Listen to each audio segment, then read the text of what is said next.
If you're hearing this, it's already too late. I should stop here, cut the recording, delete every word before it spreads further, but I can't. Something in the rain won't let me. It seeps into my thoughts, dripping through cracks I didn't even know were there. You might think it's just a storm, just weather, just water falling from the sky. But listen closely, really listen, because the rain isn't just falling. It's whispering. I told myself I'd keep quiet. I told myself silence would keep me safe. Yet here I am, speaking directly to you, knowing every syllable carries a cost. You should turn this off right now. Walk away, close the app, burn your headphones. But I know you won't. Curiosity clings harder than fear, and that's what the rain feeds on. You want to know why it hasn't stopped, why the endless storm began, and why my voice sounds like it's carrying something it shouldn't. I didn't believe it at first either. People vanish every day. Floods happen. Weather patterns shift. That's what I told myself while I stood at the window night after night, watching the streets drown. At first, the water seemed ordinary, maybe heavier than usual, but ordinary. Then I noticed it never dried. Puddles didn't recede, not even after days. The ground should have been saturated, overflowing, collapsing under the weight, but somehow it wasn't. The rain simply clung to everything, like a parasite refusing to let go. Do you hear that? The static beneath my words? That's not interference. That's not background noise. That's the storm, pressing itself against the edges of this recording. You'll notice it later, maybe when you're trying to sleep, maybe when you're alone in your car, and the roof begins to tick. The whispers aren't in my head anymore. They're in yours too now. I shouldn't share this. I've seen what happens to people who try. A friend of mine gone now once warned me, don't record the rain. It records you back. I laughed at him then. Who wouldn't? But laughter dries quick when your reflection in a puddle mouths words you never said, or when you hear your own name whispered by voices that shouldn't exist. You think this is just a story, don't you? Entertainment. A distraction before bed. That's fine. Pretend it is. Pretend the crawling sensation in your ears is nothing. Pretend the pressure on your chest as you breathe is just in your imagination. Pretend you don't hear something faint right now beneath my voice. Still listening? Of course you are. Nobody ever stops. That's how it begins. The endless downpour doesn't strike all at once. It seeps. It waits. It lingers until it feels like it has always been there.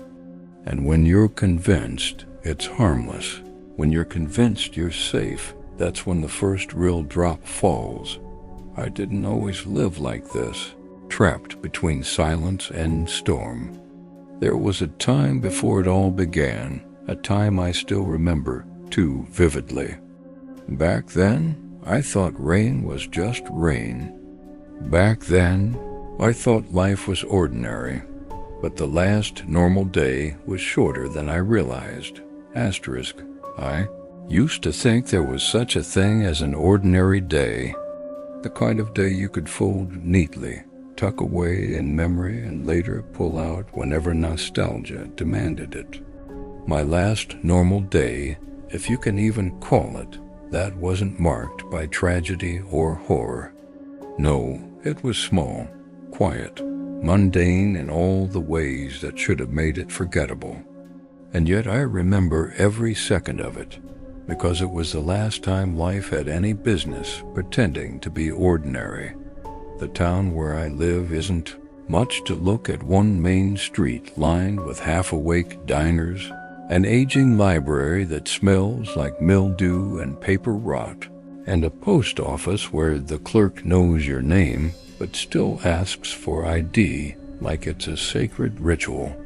Everyone knows everyone else's business. People wave out of habit more than kindness. And if there's anything we all share, it's our collective obsession with the weather dot.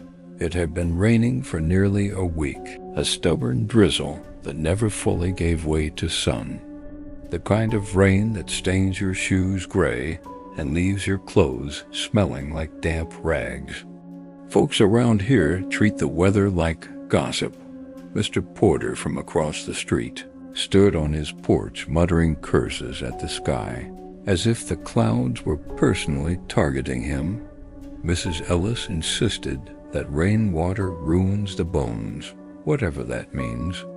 She carried an umbrella indoors just to prove her point. Me?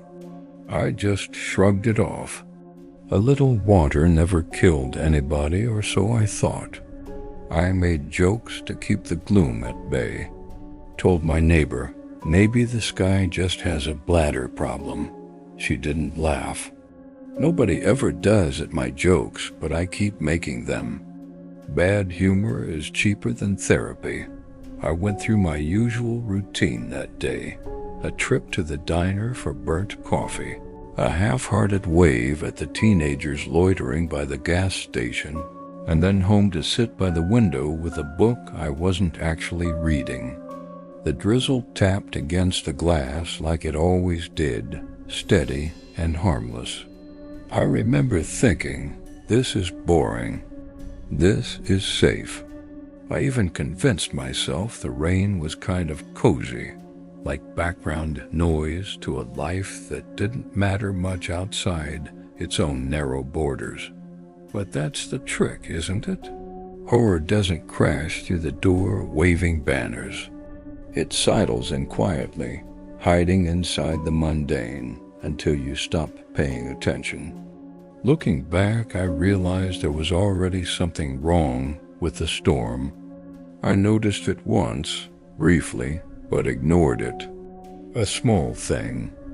Harmless. Or at least it seemed harmless at the time. Nobody else mentioned it.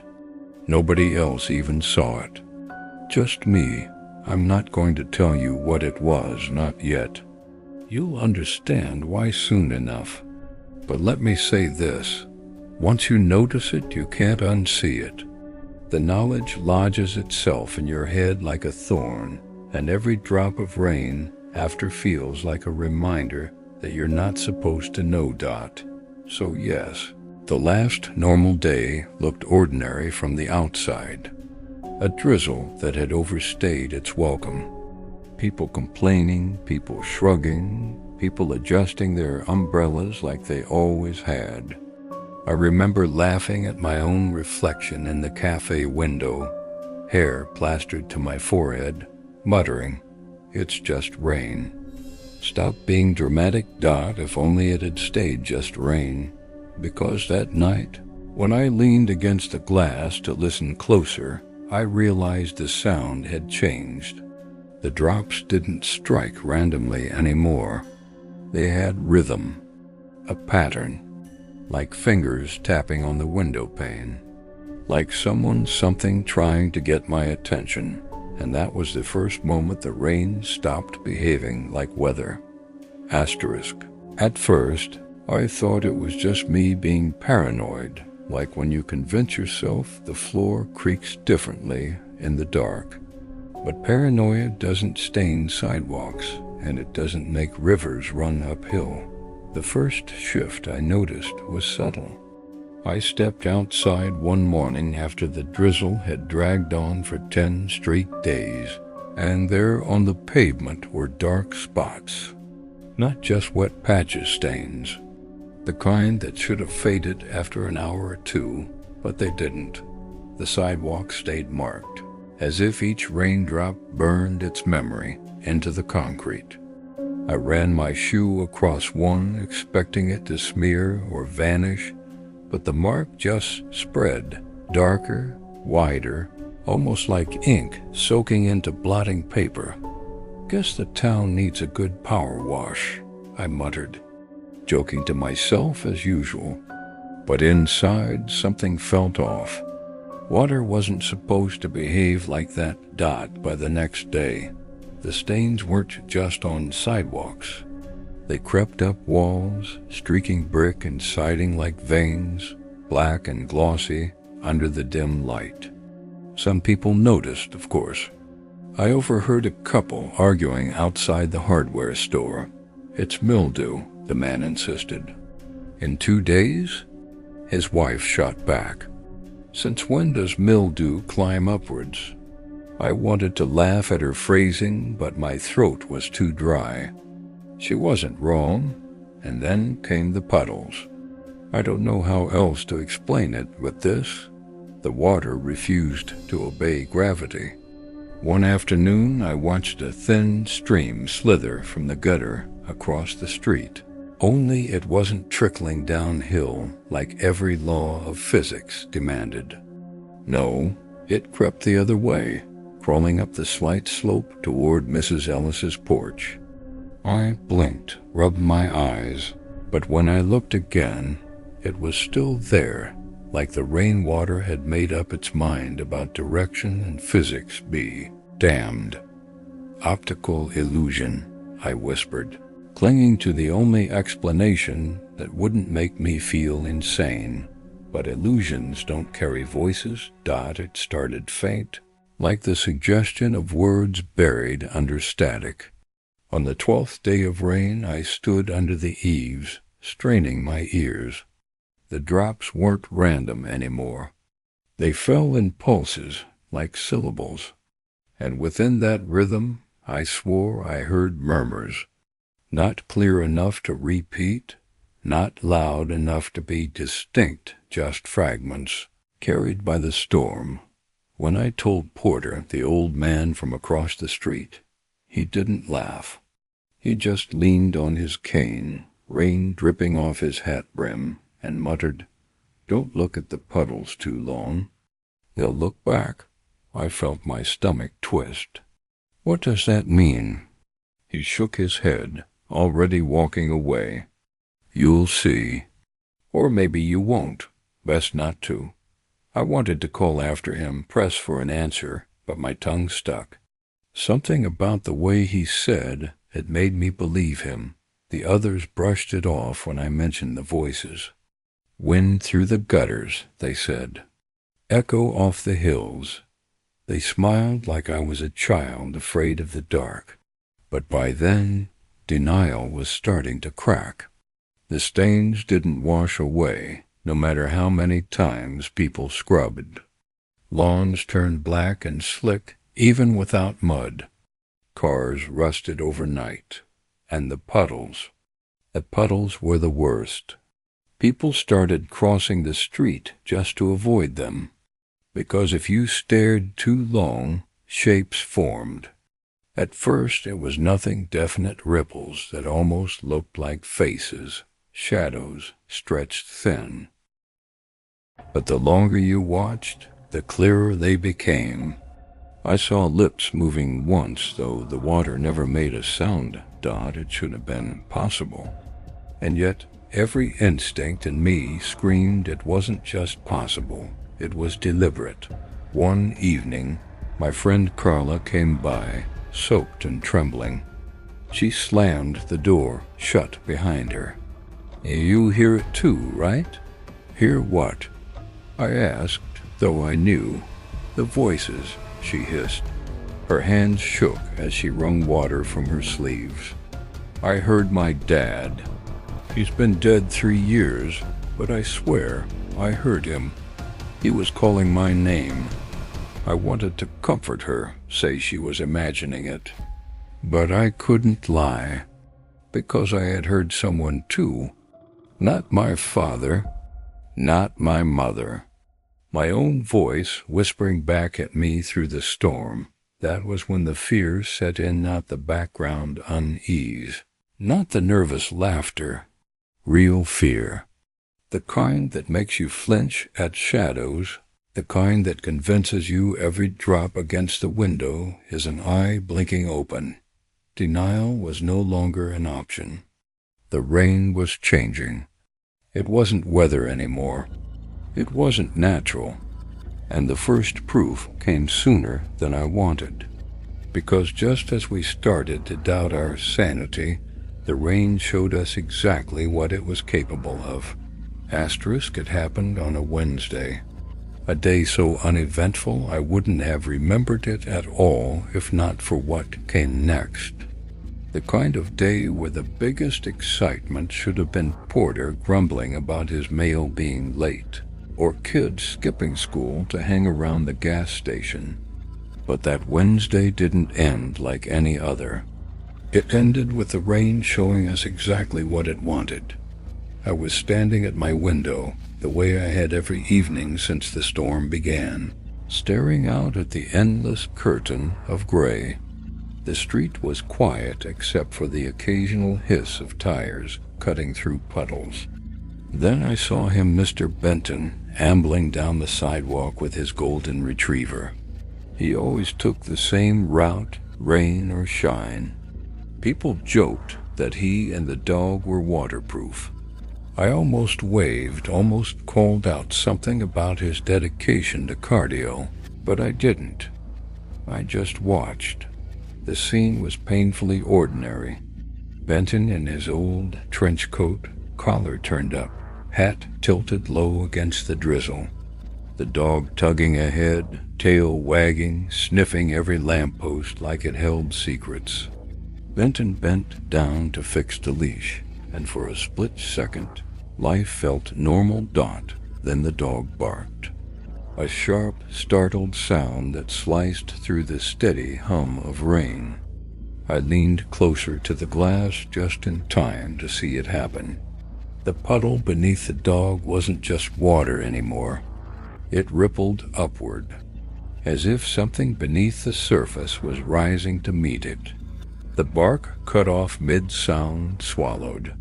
The leash snapped taut, then went slack. The dog was gone. No splash, no struggle, no trace. Just vanished, as though the puddle had opened its mouth and taken it whole. Benton froze, mouth open, hat sliding off his head as he stumbled back. He didn't even have time to scream. The rain thickened around him, every drop suddenly heavier, darker. I swear it moved with intention, converging on him, soaking into his skin, and then his skin, his skin, began to melt. Not like fire, not like acid. More like paper left too long in water. It sagged, peeling from his bones in wet sheets. His face collapsed in on itself, features dissolving into sludge. His hands clawed at the air, at his own chest, as if he could hold himself together. But he couldn't. Within moments, all that remained of Benton was a heap of drenched clothes plastered against the sidewalk.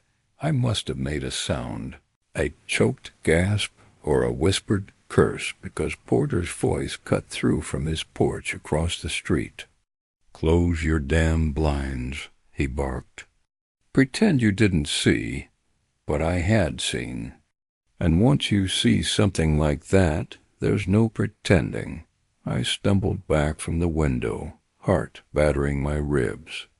My brain tried to tell me it wasn't real, that Benton had slipped, that the dog had run off, that the rain on the glass distorted everything. But denial doesn't stand up well against soaked clothes lying where a man should be. By the time I dared to look again, the puddle was smooth, calm, innocent. The clothes were still there, plastered flat, but Benton himself gone, like he'd never existed. The police came later, but only because someone else reported the missing dog. I heard them outside, voices low, flashlights sweeping across the wet pavement. They didn't even bag the clothes, just muttered something about washed away evidence and left. No one mentioned Benton's face peeling like wet wallpaper. No one admitted they'd seen the puddle ripple, and maybe that's the worst part. because when I tried to talk about it, when I told Carla what I'd seen, she shook her head violently. "No," she whispered. "Don't say it out loud. Don't you get it? That's how it knows who's listening." Her words haunted me, not just because of the warning, but because of the certainty in her tone. She knew something. Maybe she'd seen something before. And then I remembered the way Porter had muttered about puddles. Looking back, it wasn't the first time. I didn't want to believe that thought, but it sank deeper with every drop that hit my window. What if Benton wasn't the first person to disappear this way? What if the rain had taken others before him, buried their stories beneath polite silence and official reports about accidents, drownings, misadventures? The next day I went to the library, my nerves buzzing like power lines. If there had been other vanishings, they'd have to be recorded somewhere buried in old newspapers, stuffed into archives no one bothered to read. The storm had made me desperate, reckless, because once you see a man dissolve into the rain, you can't go back to pretending it's weather. And if the rain feeds, then I needed to know how long it had been feeding. That's where the trail began. I didn't sleep the night Benton vanished. Every time I closed my eyes, I saw his face sloughing off, dripping in sheets like wet newspaper. I kept hearing the dog's bark, cut short and swallowed whole. By morning, I'd made a decision. If no one else was going to talk about it, I would dig until I found something. Anything. The library was nearly empty when I pushed through the heavy glass doors, rain trailing in behind me like a shadow I couldn't shake. The place smelled like old dust and mildew, comforting, in a way like the world hadn't shifted yet. The librarian, Mrs. Dorsey, gave me the usual tight smile, but when I asked about archives, her expression cracked. "What for?" she asked. "Old newspapers," I said. "Weather reports, accidents, just curious." She hesitated, eyes darting toward the windows where rain slid in crooked lines, thick as syrup. Finally, she sighed and pointed me toward the basement. "Don't be long. The power's been flickering." The basement was colder than I expected, the hum of fluorescent lights struggling against shadows. I hauled out microfilm reels, clunky binders, yellowed papers. At first, it was the usual small-town nonsense: bake sales, football scores, obituaries. But as I dug deeper, I noticed a pattern. Every decade or so, there'd be a streak of endless rain. Not just a week, not just a storm front. 13 days. Always 13. And on the 14th, accidents, disappearances. A farmer in the 1920s swept away, though the river was calm. A child in the 40s lost to flooding, though there hadn't been any. A school teacher in the 70s last seen walking home with an umbrella, her shoes later found standing upright in the middle of the street. The reports were vague, softened with euphemisms, but I could read between the lines. The rain had been feeding on us for generations.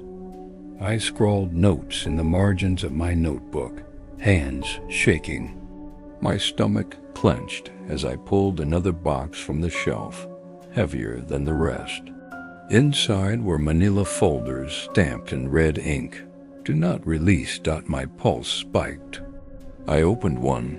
Rain victims. The file was thin, only a handful of pages, but enough to make my mouth dry.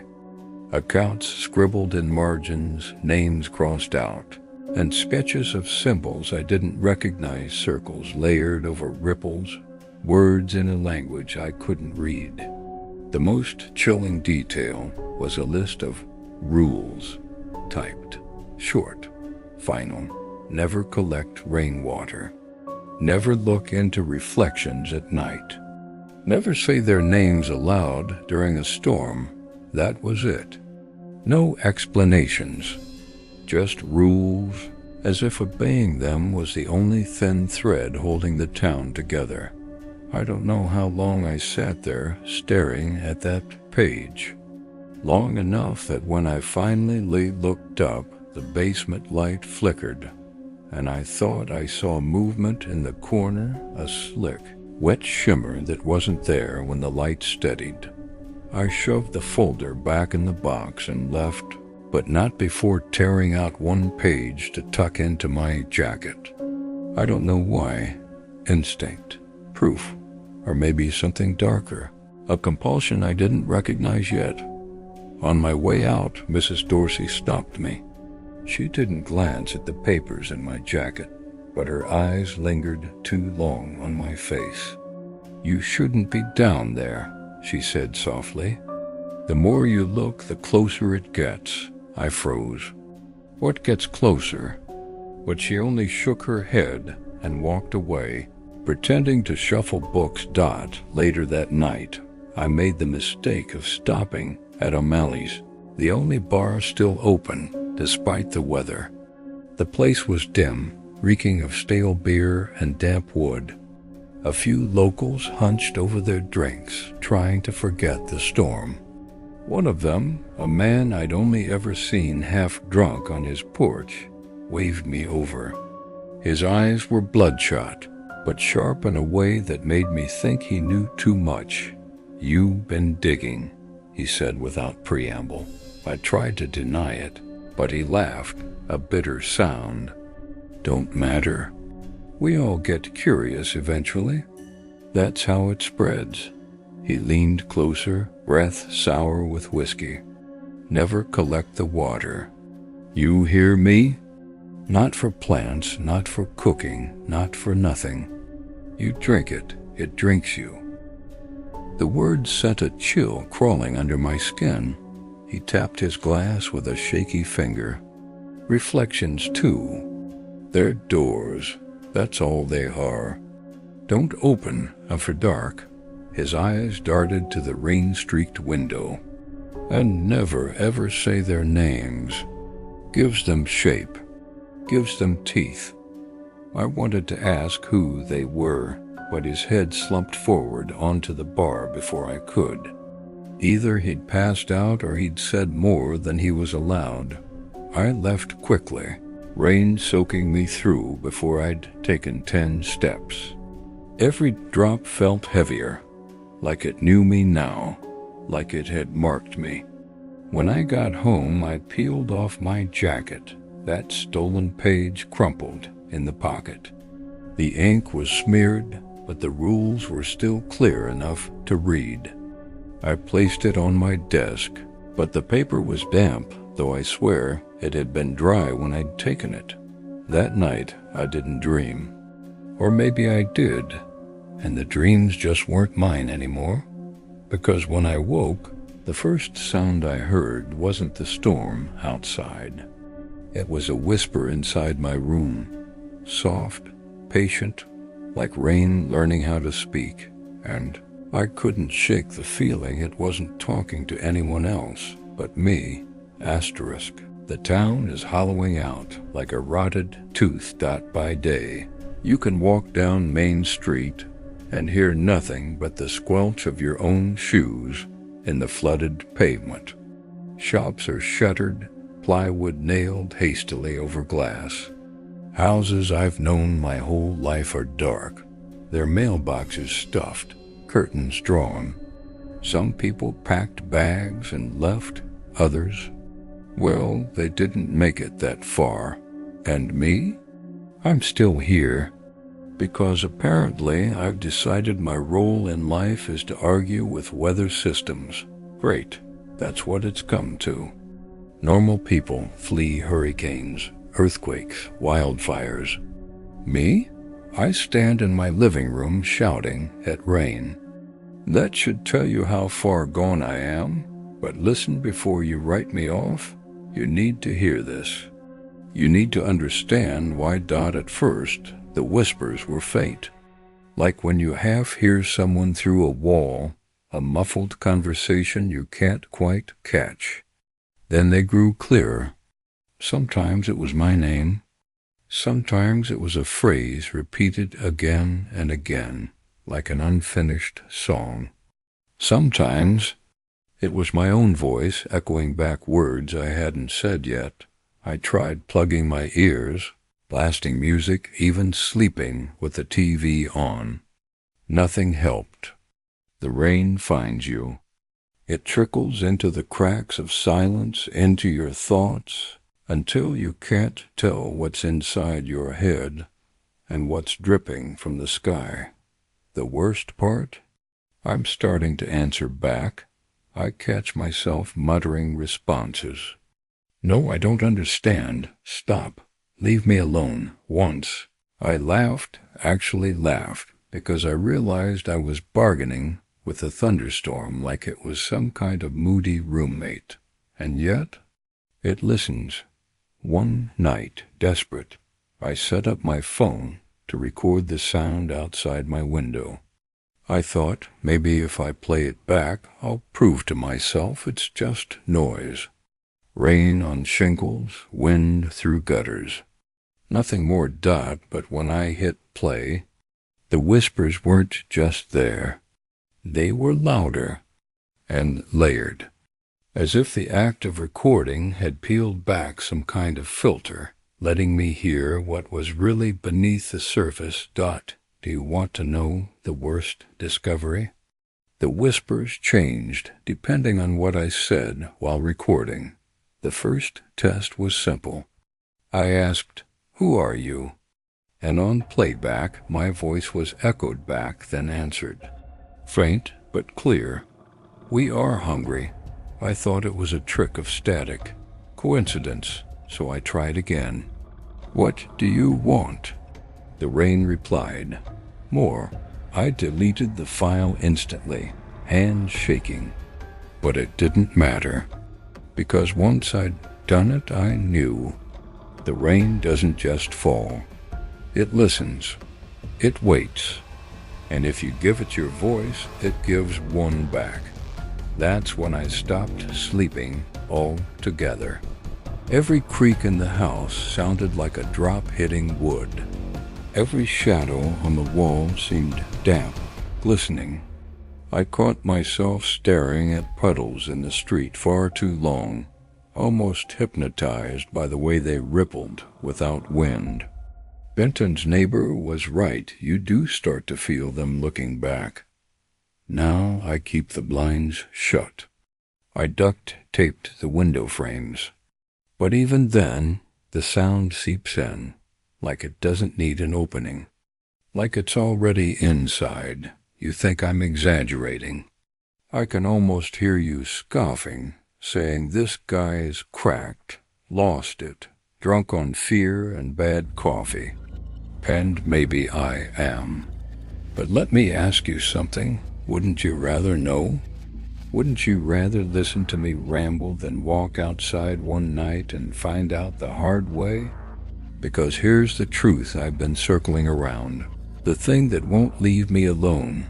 When I made that first recording, when I heard the whispers answer me, I realized something else too. I hadn't asked my last question out loud. And yet, the rain replied anyway.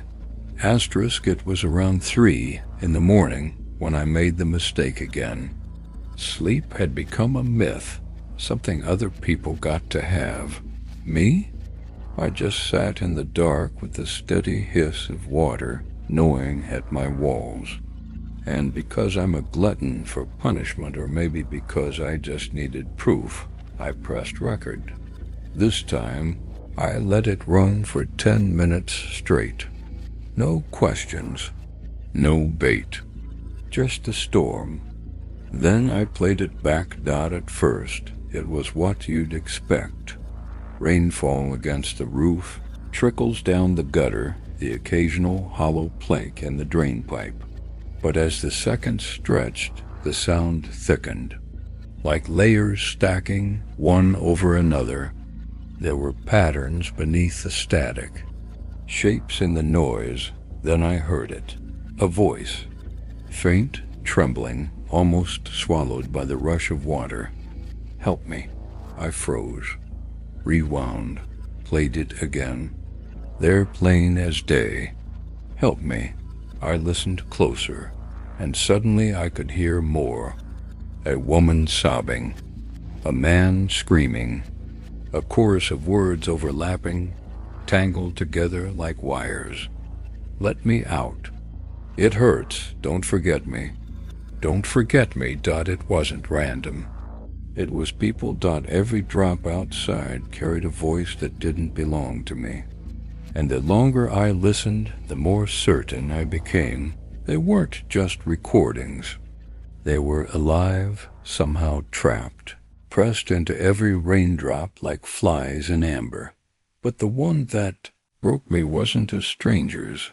About 6 minutes into the recording, after the shrieks and sobs blurred into one unbearable wave, a new tone slipped in. Calm, deliberate, too clear. It said my name, not close to it, not a trick of the syllables. My exact name, spoken with such precision, I felt my stomach cave. And worse than the fact that it knew me, was that the voice was mine. I shut off the playback immediately, but the sound didn't stop. My name hung in the air like condensation, dripping from every corner of the room. I grabbed the phone, deleted the file, deleted the trash folder, everything. But the echoes were still there. You don't understand when I say the rain listens. I don't mean it's aware. I mean it answers. It's not weather. It's a broadcast, a looping signal pulling in every soul it touches and spitting them back as static. Maybe you think I imagined it, cracked from no sleep and too much paranoia. Fine, think that. But I swear to you, if you ever try recording rainfall, play it back at night, and turn the volume high, you'll hear them too. The lost ones. The ones who thought they were safe until the storm swallowed them whole. And if you keep listening, past the crying, past the begging, you'll hear what I heard. The voice that says your name. The voice that already belongs to you, waiting to be folded into the downpour. Because here's the final cruelty.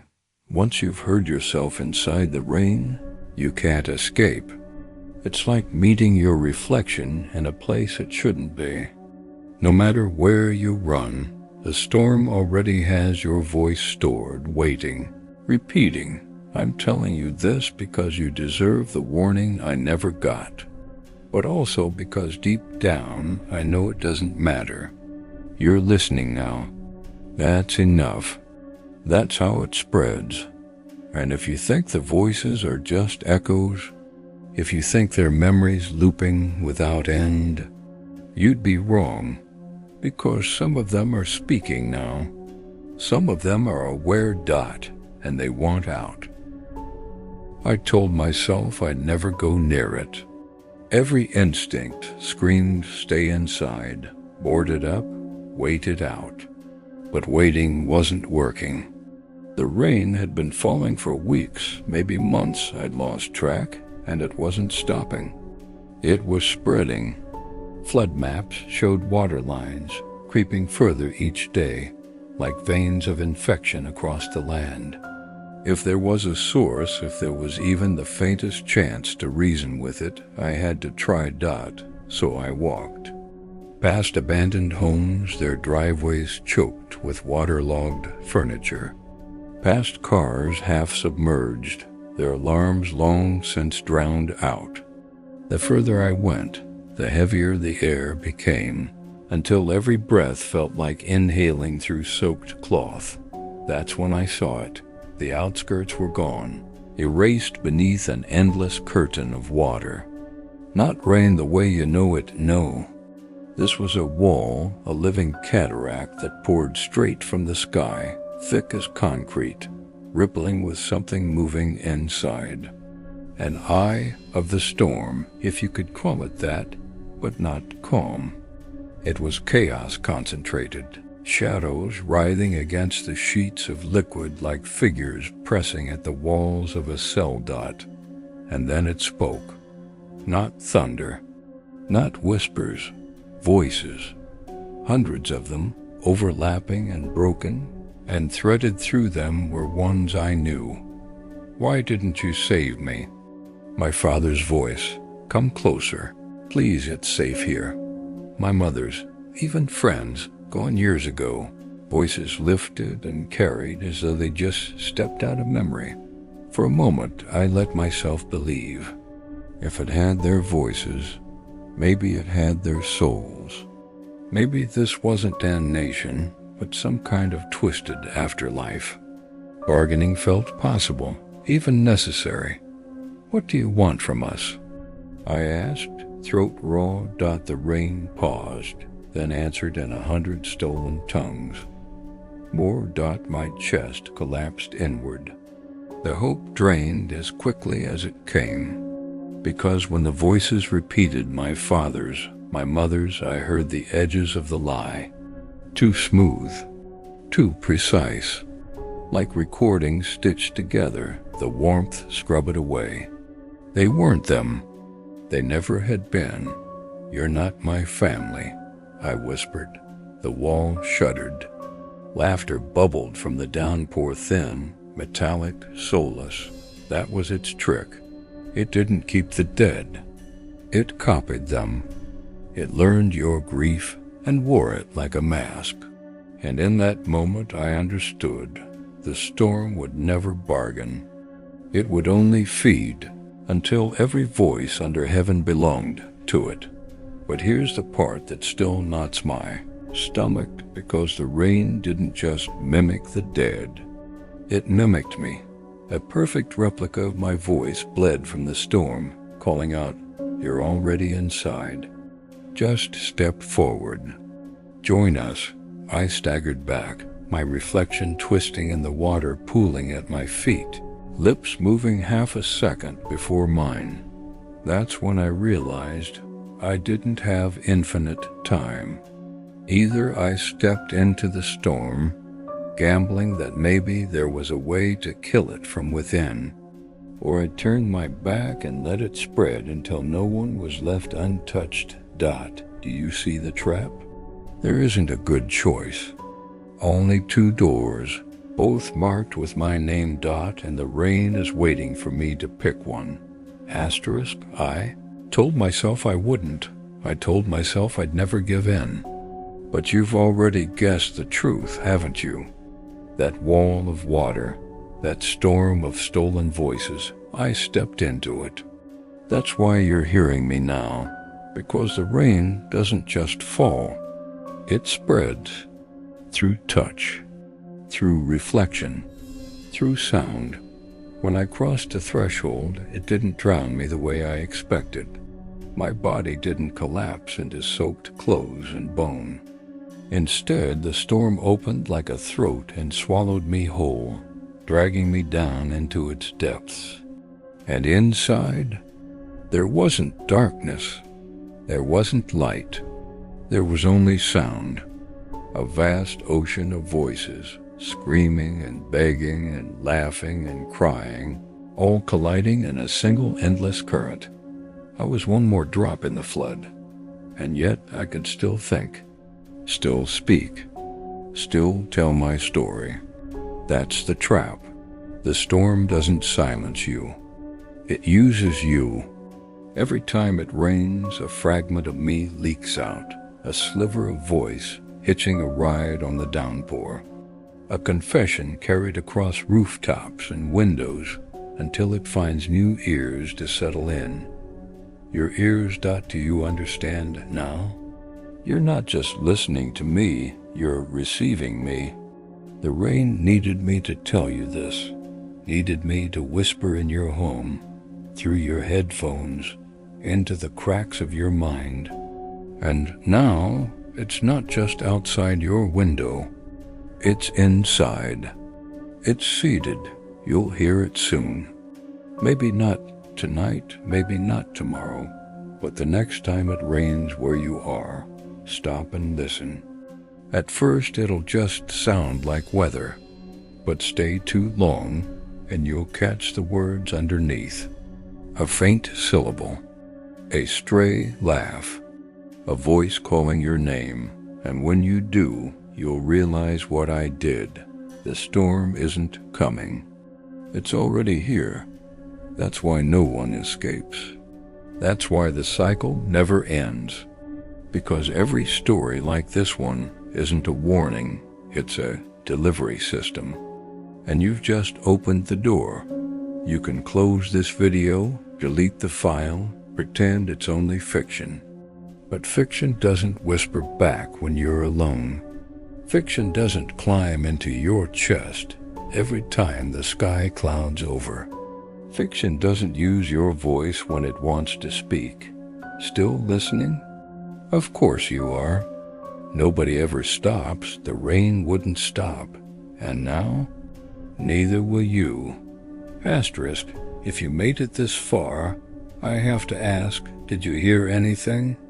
Not in my words, but underneath them. A whisper, a scrape, maybe even your own name. If you did, type it in the comments. Just the words I did, but don't say it out loud. Trust me, you don't want to give the rain another echo to play with. Some of you will want to believe this was just a story, just another late-night creepypasta. That's fine. Pretend it is. But others, you already know it wasn't, because you've heard the storm outside your own window. You've heard the voices in it. And if this wasn't your first time stumbling onto haunting shadows stories, then you know this isn't the first case like this either. Remember the one about the town that disappeared overnight? The static on the midnight radio? The lake that refused to show reflections? They all connect piece by piece like fragments of a map pointing somewhere bigger. The rain is just one system, one corrupted weather pattern. And if you've been paying attention, you know it isn't the only one. That's what terrifies me the most. Because if the rain can listen, if it can carry voices from one place to another, then what happens when the wind learns? Or the snow? Or the thunder itself? I can't answer that. Not yet. All I can do is leave you with this. Keep listening, keep questioning, and keep sharing what you notice. Every theory matters. Every comment, every clue, every piece of this puzzle we put together here might be the difference between surviving and being swallowed whole. This is Haunting Shadow Stories signing off. Stay dry, or at least try.